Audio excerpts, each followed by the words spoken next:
Choc des cultures congolaises. Bienvenue, donc le coordonnateur a choisi mode et mœurs. On reste là, Clarisse Kiba. Oui. On va essayer de naviguer, on verra si on pourra bien y arriver. Mais les questions de mœurs sont partout. C'est des questions qui sont transversales. Bienvenue dans notre émission. Aujourd'hui, nous recevons deux personnalités engagées au service de la jeunesse et du développement du Congo. Nous avons M. Fabrice Anyangoy Ossier, directeur des projets, et nous avons M. Fabrice Maïngila, qui est chef du projet PADJ. Et donc, nous parlerons là, Clarisse Kiba, ce matin, et ma téléspectateur, de deux projets. Le PADJ et le projet de l'assainissement Mboka Propre avec vous. Et donc, rapidement, Monsieur Fabrice Anyangoy et Monsieur Fabrice Maïngila viennent nous présenter deux initiatives ambitieuses.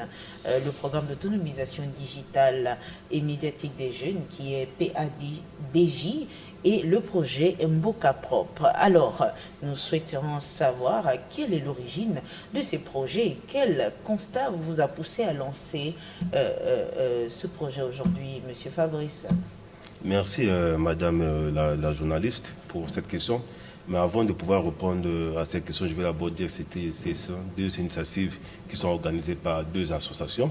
Il s'agit ici du Mouvement des jeunes bâtisseurs du Congo et le Conseil congolais des jeunes entrepreneurs. Très bien. Donc maintenant, aller au vif du sujet de votre question. Quelle était l'origine de ces deux projets?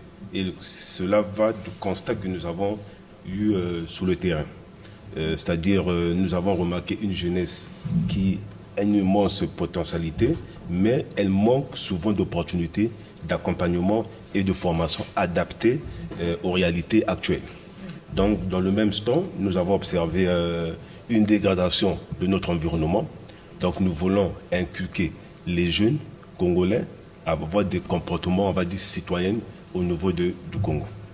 Voilà, c'est deux initiatives que... Et donc, nous vous rappelons que nous avons le CCJE comme association et le MJBC, qui donc les deux associations qui se sont mises ensemble pour la réalisation de ces deux projets. Alors, ma deuxième question est celle de savoir pourquoi avoir choisi de travailler simultanément sur le numérique, les médias et l'assainissement. Déjà, parce que le développement, il est global, pour commencer.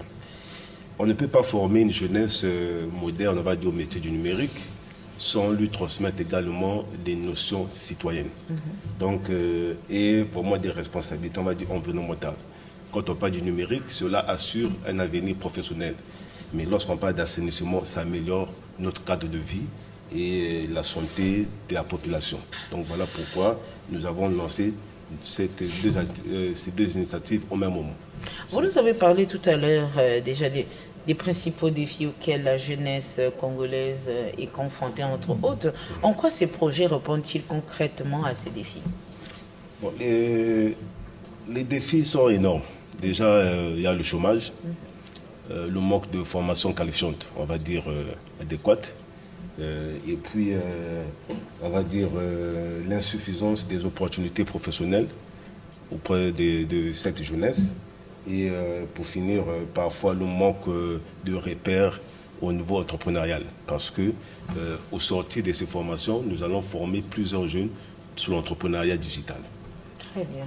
Alors, parlons de ce programme d'autonomisation digitale médiatique des jeunes. Monsieur Fabrice Maïngila, pouvez-vous nous présenter ce programme en quelques mots? En fait, le programme vise à former les jeunes dans les différents métiers du numérique, des médias et de la communication.